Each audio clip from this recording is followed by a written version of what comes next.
예수님께서는 팔복에서 다섯 번째로 마음 긍휼히 여기는 자는 복이 있다고 하셨습니다. 긍휼히 여기는 자는 복이 있다. 여기서 긍휼이란 일반적으로 어려움에 처한 사람을 향해 불쌍히 여기는 동정의 마음입니다. 그런데 이 긍휼의 마음을 가장 잘 보여주신 분이 바로 예수님입니다. 예수님은 이 땅에 계시는 동안 언제나 긍휼의 마음으로 사람들을 보셨습니다. 마태복음 9장 36절에 무리를 보시고 불쌍히 여기시니 이는 그들이 목자 없는 양과 같이 고생하며 기진함이라 했습니다. 자, 여기 쓰인 불쌍히라는 표현은 우리가 일반적으로 생각하는 것보다 훨씬 깊은 의미가 있습니다. 이전에 개역 성경에는 무리를 보시고 민망히 여기시니 이렇게 표현했는데, 이 불쌍히, 민망히의 헬라어 원어가 에스플랑크니스데입니다. 이 뜻은 사람의 창자를 의미합니다. 창자.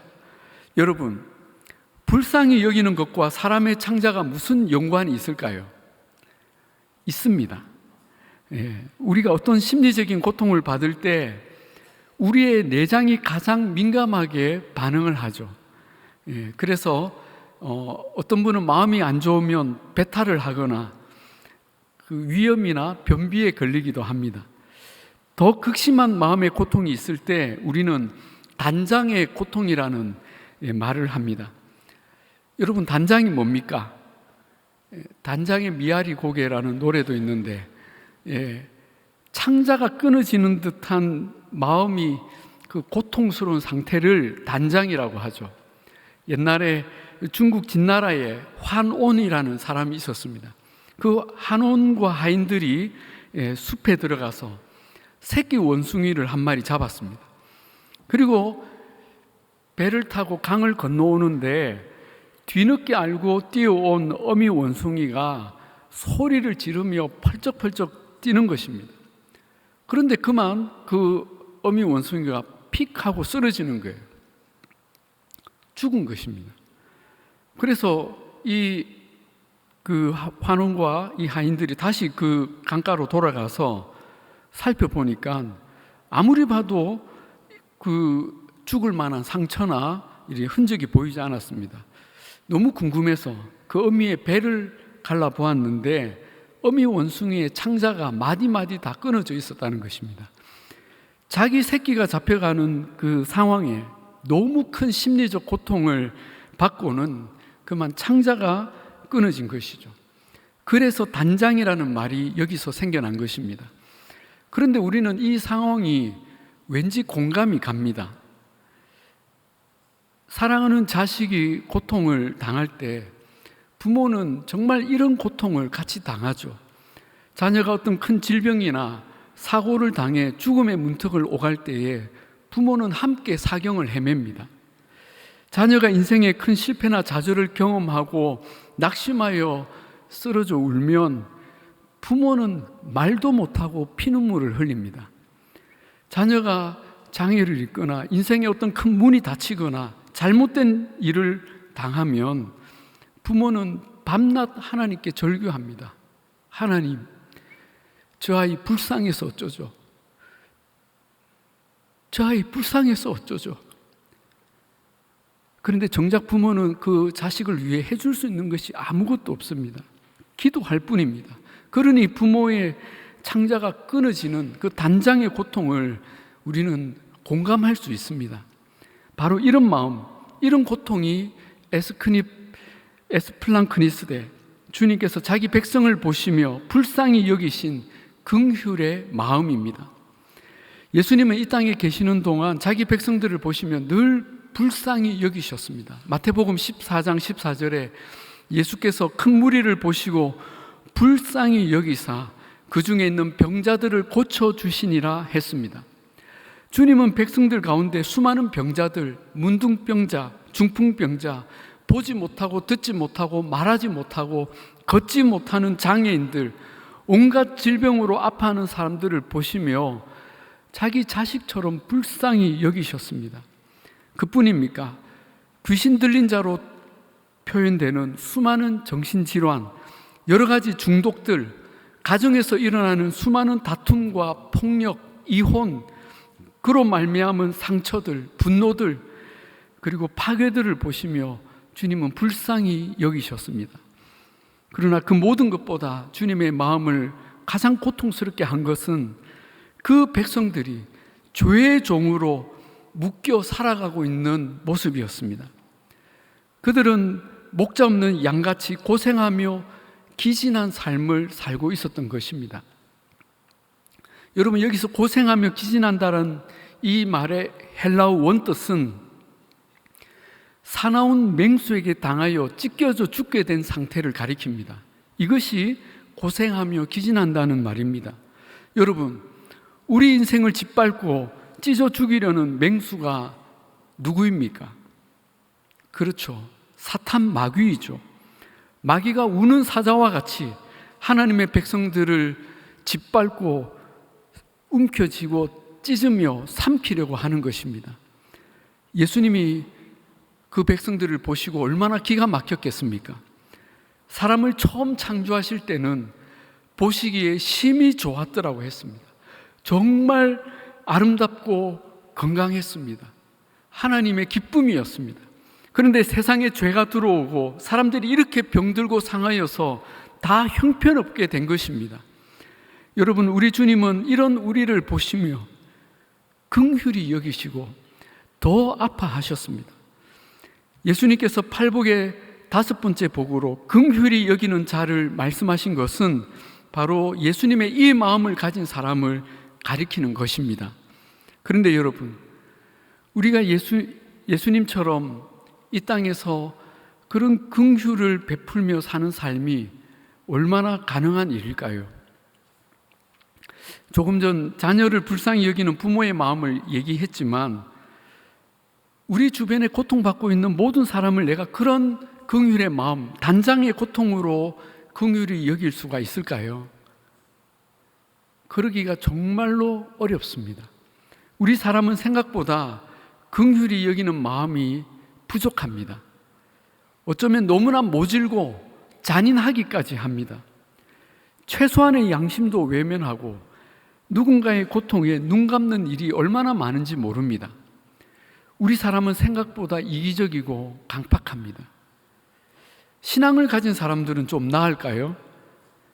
예수님 시대에 하나님을 섬긴다는 사람들이 그렇게 많았지만 그들은 오히려 종교적인 이유로 불쌍한 사람들을 도와주지 않았습니다. 안식일이라는 이유로 사람이 죽어가도 외면했습니다. 오히려 안식일에 병자를 고쳤다는 이유로 예수님을 비난하고 정죄했습니다. 자신들의 종교적 권위나 전통을 무시하거나 성전을 함부로 대했다는 이유로 자신들의 옷을 찢으면서 길길이 뛰고 흥분했지만 정작 하나님이 긍휼히 여기는 사람, 하나님이 관심 가진 사람이나 일에는 거의 관심을 보이지 않았습니다. 그들은 왜 그 직분을 받았는지, 왜 성전에 있는지, 왜 제사를 드리고 왜 말씀을 가르치는지 전혀 이해하지 못했습니다. 그래서 마태복음 9장 13절에서 예수님은 너희는 가서 내가 긍휼을 원하고 제사를 원치 아니하노라 하신 뜻이 무엇인지 배우라고까지 말씀하셨습니다.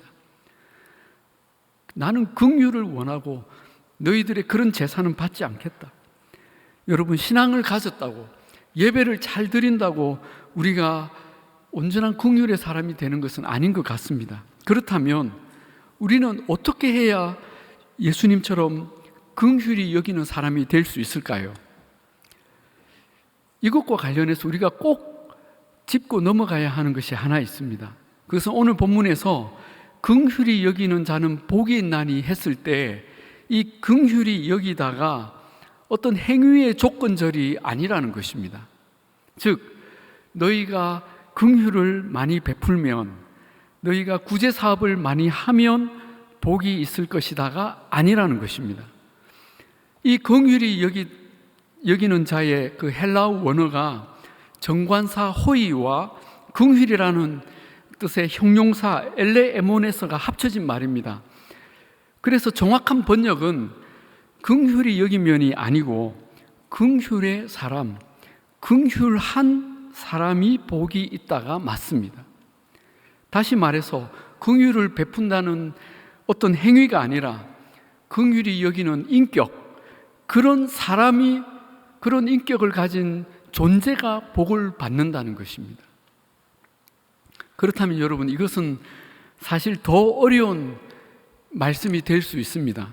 차라리 너희가 구제 사업을 많이 하면 복을 받는다, 누군가를 많이 도와주면 너희에게 복이 있을 것이다 하면 훨씬 쉬울 텐데, 이 다섯 번째 복도 다른 복들과 마찬가지로 우리의 인격에 대한, 우리 삶의 방식과 존재에 대한 복이라는 것입니다. 그렇다면 우리는 사실 아니잖아요. 우리는 긍휼의 사람, 긍휼한 사람이 아니잖아요. 그러면 우리는 이 복을 어떻게 해야 받을 수 있습니까? 그것은 완전한 긍휼의 인격이신 예수 그리스도, 그분의 존재 안으로 들어가는 것입니다. 알량한 나의 긍휼, 나의 구제, 나의 봉사에 몰두하고 그것을 주님 앞에 자랑하는 것이 아니라 예수 그리스도의 긍휼에 내가 온전히 잠기고, 그래서 내가 그 긍휼을 충만히 입어서 그분의 긍휼이 나를 통해 흘러 넘치게 해야 한다는 것입니다. 나의 긍휼이 아니라 하나님의 긍휼이 내게서 흘러가야 한다는 것이죠. 그런데 알고 보면 우리는 이미 예수 그리스도의 긍휼을 풍성하게 받은 사람들이 아닙니까? 우리는 이미 그분의 긍휼의 은혜를 한없이 누리고 있는 사람들입니다. 이것과 관련해서 예수님은 너무나 적절한 비유를 말씀해 주셨습니다. 바로 마태복음 18장에 1만 달란트 빚진 자의 비유입니다. 어떤 사람이 자기 주인에게 1만 달란트의 빚을 졌는데 이것은 도무지 갚을 수가 없는 액수인 것이죠.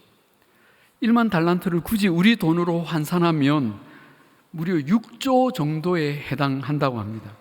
노동자 한 사람이 16만 년 일을 해야 모을 수 있는 돈이 6조입니다. 갚을 수가 없죠. 그런데 그 주인이 그 종을 보고 불쌍히 여긴 것입니다. 그래서 내가 너를 불쌍히 여기노라 하며 그의 빚을 다 탕감해주고 그를 놓아줍니다. 그 종은 주인의 긍휼로 새 인생을 선물 받은 것이죠. 그 주인의 긍휼에 완전히 잠긴 것입니다. 그런데 이 사람이 그 은혜를 잊고 나갔는데 길에서 자기에게 100데나리온 빚진 동료를 만난 것입니다. 100데나리온은 한 1,000만 원이 못 되는 돈입니다. 그런데 이 사람이 어떻게 할까요? 그 동료의 목을 잡고 이놈의 자식, 내 돈 갚아 하고 빚을 갚으라고 독촉을 한 것입니다. 그러자 그 동료가 엎드리며 간구합니다. 여보게, 조금만 기다려주게, 내가 반드시 곧 갚겠네 하면서 제발 좀 기다려달라고 합니다. 그런데 이 종은 조금의 용서도 없이 그를 고소해서 옥에 넣어버렸습니다. 결국 이 소식은 이 종의 주인의 귀에까지 들어가게 된 것입니다. 그 주인이 그 종을 부릅니다. 그리고 매우 분노하면서 말합니다. 이 악한 종아, 나는 네가 빌기에 너의 빚 전부를 탕감해 주었다. 그렇다면 너도 내가 너를 불쌍히 여긴 것처럼 너의 동료를 불쌍히 여기는 것이 마땅하지 아니하냐? 내가 너에게 그 1만 달란트를 갚으라고 했느냐? 나의 그 긍휼에 마땅한 삶을 살아야 하는 것이 아니냐? 그렇게 한 것이죠. 그리고 주인이 어떻게 합니까? 법대로 처리합니다. 그 사람이 1만 달란트 빚진 만큼 감옥에 쳐넣어 버린 것입니다. 그러면 영원히 못 나오는 것이죠. 야고보서 2장 13절에 긍휼을 행하지 아니하는 자에게는 긍휼 없는 심판이 있으리라 하셨습니다. 여러분, 여기 긍휼 없는 심판이 뭡니까? 법대로 심판하겠다는 것입니다. 그렇다면 여러분, 1만 달란트 그 탕감 받았다는 것은 여러분 집행유예에 해당한다고 볼 수가 있습니다. 긍휼을 입은 사람이 그 긍휼에 합당하게 살지 못하면 그 집행유예는 취소가 되고 그 긍휼은 사라지고 법대로 가는 것입니다. 얼마나 두려운 일입니까? 여러분, 우리가 긍휼히 여기는 사람이 된다는 것은 우리에게 없는 긍휼을 억지로 짜내라는 것이 아닙니다. 이미 우리가 받은 그 어마어마한 긍휼을 생각하고 내가 어떤 사람인가를 자각하라는 것입니다. 우리가 어떤 존재인지를 제대로 인식할 때 우리는 우리가 받은 그 은혜의 극히 일부분, 여러분 100데나리온은 1만 달란트의 6천만 분의 1입니다. 그러면 그만큼이라도 다른 사람들에게 흘려보낼 수 있는 존재가 되는 것입니다. 어떤 행위를 내가 얼만큼 하는 게 아니라 그런 존재가 되는 것이죠. 이것이 긍휼히 여기는 자의 뜻입니다. 이 긍휼의 은혜를 안다면 우리는 그렇게 인색하게 나는 하나도 손해보지 않고 살겠다는 그런 생각을 하지 않게 됩니다. 내 권위와 권리는 얼마든지 양보하고 이웃을 위해 얼마든지 나누고 베풀고 섬기며 살 수 있는 것입니다. 긍휼은 여기서 시작하는 것입니다. 그렇다면 여러분, 우리는 어떤 이들에게 우리가 받은 긍휼을 나눌 수 있겠습니까? 첫째는 육신과 마음의 어려움을 당한 사람들입니다.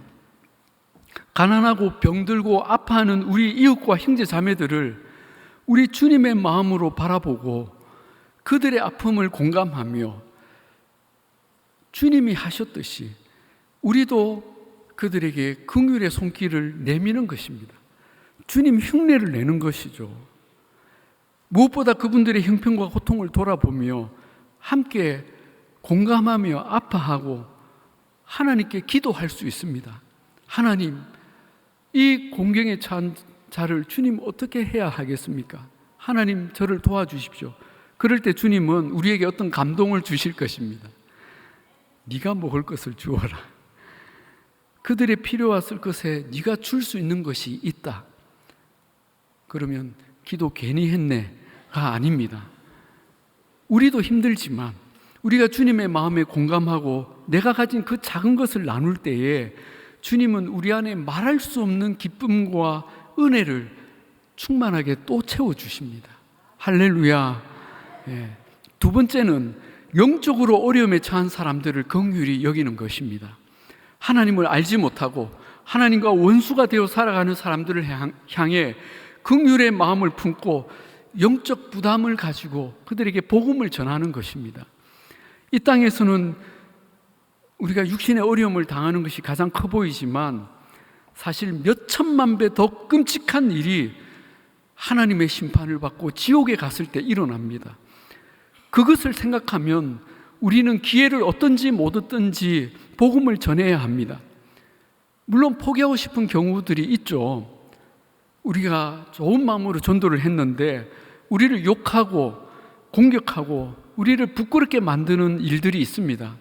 그럴 때 우리가 아이고 천국이 네 복이 아닌갑다 하고 포기하고 싶은 마음이 들죠. 그런데 여러분, 그가 내 자식이라고 생각하면 그렇게 포기할 수 있겠습니까? 절대 포기 못하죠. 우리가 그 자식을 긍휼히 여기듯이 하나님의 마음으로 그를 이렇게 바라볼 때 우리는 포기할 수 없습니다. 계속 기도하는 것이죠. 그리고 전도할 때에 그때 하나님의 긍휼의 마음이 우리 안에 부어집니다. 세 번째는 관계의 어려움에 있는 사람들을 긍휼히 여겨야 합니다. 이것은 다름 아닌 나와의 관계에 어려움이 있는 사람들을 가리킵니다. 나에게 못되게 행하고 내가 용납할 수 없는 사람들을 향해서 긍휼의 마음을 가지는 것이죠. 놀라운 것은 내가 긍휼의 마음을 갖게 되면 그 미운 마음이 사라진다는 것입니다. 여러분, 어둠을 없애는 방법이 뭡니까? 빛을 비추는 거죠. 예, 불을 켜는 것입니다. 내 마음에 그 긍휼의 마음이 있으면 미움이 있을 곳이 없습니다. 제가 오래전에 대학 선교단체 간사로 일을 할 때 저는 처음 한 2년 동안 저의 선배 간사님들을 너무 싫어했습니다. 불만이 너무너무 많았습니다. 제가 간사가 되고 보니 우리 선배 간사들이 내가 알던 그 학생 때 알던 그런 간사님들이 아니었습니다. 얼마나 이렇게 참 마음에 제 불만이 많았는지. 그런데 나중에 알게 된 것이 그 마음들이 다 마귀가 주는 마음이라는 걸 알았죠. 그때 저는 특별히 저희 단체 대표 간사님에게 가장 불만이 많았고 그분을 솔직히 미워했습니다. 나중에 그분에게 제가 이런 고백을 했죠. 한 1년을 정말 미워했습니다. 그러던 어느 날 정말 지독한 어떤 그 시간들을 통해서, 처절한 그런 시간들을 통해서 하나님이 제 마음에 그 미움의 굴레를 벗겨주셨습니다. 이것은 제가 한 일이 아니고 저의 의지로 된 일도 아니고 성령께서 제 마음에 그것을 이렇게 그 굴레들을 다 끊어주셨습니다. 제가 그걸 진짜 느꼈습니다. 그런데 그 순간 제가 그렇게 불만을 갖고 미워하던 그 선배 간사님들, 특별히 그 대표 간사님이 다르게 보이는 겁니다. 너무나 불쌍하게 보이는 겁니다. 얼마나 불쌍한지 몰라요. 다시 보니까 저분은 정말 능력 있는 목사님인데 저는 그때 목사도 아니었거든요. 어딜 가도 능력 있게 사역하는 정말 귀한 분인데 그동안 이렇게 말 안 듣는 그냥 초짜 후배 간사 때문에 정말 힘들었겠구나. 그게 보이는 거예요. 목사이면서 100만 원도 채 받지 못하며 그 사역을 하는 그 삶의 고단함이 눈에 들어오기 시작했습니다. 내가 도와준다고 하면서 그분을 얼마나 힘들게 만들었을까 하는 것들이 다 느껴졌어요. 그리고 제가 그동안 그분을 미워했던 것을 다 회개하게 되었어요. 하나님께서 하신 일이었습니다. 여러분, 우리는 알고 보면 다 불쌍한 사람들입니다. 저는 말할 것도 없고요. 우리 옆에 계신 분을 한번 쳐다보십시오. 정말 불쌍하지 않습니까? 우리 옆에 계신 분에게 이렇게 고백합시다. 집사님, 권사님, 장로님, 한번 그 호칭을 한번 불러보겠습니다. 집사님, 제가 보기엔 이래도 불쌍한 사람입니다. 긍휼히 여겨주세요. 정말 우리는 서로에게 긍휼히 여김을 받고 또 긍휼히 여겨야 되는 사람들입니다. 여러분, 나하고 관계가 안 좋은 분이 혹시 계십니까? 그분은 나 때문에 더 불쌍한 사람입니다. 여러분, 긍휼의 마음이 있으면 미운 사람이 없어집니다. 옛날에 그 맨발의 성자라고 불렸던 최춘선 할아버지, 그분이 남긴 유명한 말이 있죠. 미운 사람이 없으면 나는 천하의 1등 부자입니다. 미운 사람이 없으면 나는 천하의 1등 부자입니다. 그렇다면 반대로 내게 미운 사람이 가득하면 나는 세상에서 가장 불행한 사람입니다. 가장 불쌍한 사람이죠. 여러분, 긍휼히 여기는 자가 받는 복이 무엇입니까? 나도 긍휼히 여김을 받는다는 것입니다. 누구에게 긍휼히 여김을 받나요? 하나님에게 받습니다. 아까 1만 달란트 빚진 사람 이야기에서 우리는 이 복의 의미를 발견할 수 있었습니다. 우리가 아무리 다른 형제를 긍휼히 여긴다고 해도 내가 받은 긍휼에 비하면 아무것도 아니죠. 나는 내가 베푼 긍휼은 100데나리온도 안 되는 것이죠. 그런데 그렇게만 해도 주님은 우리에게 1만 달란트 이상의 그런 긍휼을 계속 베풀겠다고 하십니다. 즉 우리에게 이미 주어진 그 엄청난 긍휼이 계속 유지가 된다는 것입니다. 뿐만 아니라 내가 작은 긍휼을 베풀면 하나님은 내게 더 큰 긍휼을 베풀어 주십니다. 그래서 우리는 더더욱 긍휼의 사람이 되는 것이죠. 그리고 그 일을 마치 하나님 자신에게 행한 것처럼 하나님이 기뻐하십니다. 마태복음 25장에 예수님께서 심판날에 한쪽 편에 선 그 양으로 분류된 사람들에게 이렇게 말씀하시죠. 너희는 내가 줄일 때에 먹을 것을 주었고, 목마를 때에 마시게 하였고, 나그네 되었을 때에 영접하였고, 벗었을 때에 옷을 입혔고, 병들었을 때에 돌아보았고, 옥에 갇혔을 때에 와서 보았느니라. 내 아버지께 복받을 자들이여 나와 하나님의 나라를 상속받으라 합니다. 그래서 그 말을 들은 사람들이 깜짝 놀라며 말하죠. 주여, 우리가 언제 주님께 그런 일을 행하였습니까? 그때 주님의 대답이 무엇입니까? 내가 진실로 진실로 너희에게 이르노니 너희가 여기 내 형제 중에 지극히 작은 자 하나에게 한 것이 곧 내게 한 것이니라.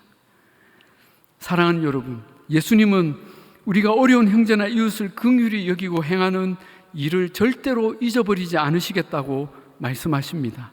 그리고 우리가 갚을 수 없는 긍휼의 복을 우리에게 온전히 부어주십니다.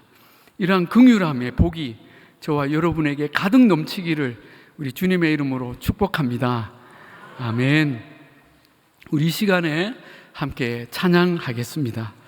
우리 찬송가 515장, 우리 오늘 말씀 생각하면서 다 같이 일어나서 함께 같이 찬양하십시다. 눈을 들어 하늘 보라. 우리 함께 찬양하겠습니다.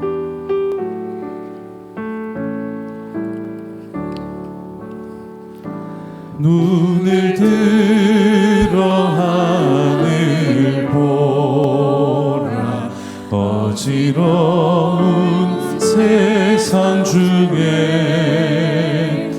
곳곳마다 상한 영의 탄식 소리 들려온다. 빛을 잃은 많은 사람, 길을 잃고 헤매이며 당자처럼 기진하니 믿는 자여 어이 말고 눈을 들어 하늘 보라. 어두워진 세상 중에 외치는 자만큼 많은 외치는 자만큼 많은 생명수는 말랐어라. 생명수는 말랐어라. 죄내 속하신 주님 선한 일꾼 찾으시나. 대답할 리 어디 있나. 대답할 리 어디 있나. 믿는 자여 어이할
시간에 함께 같이 기도하십시다.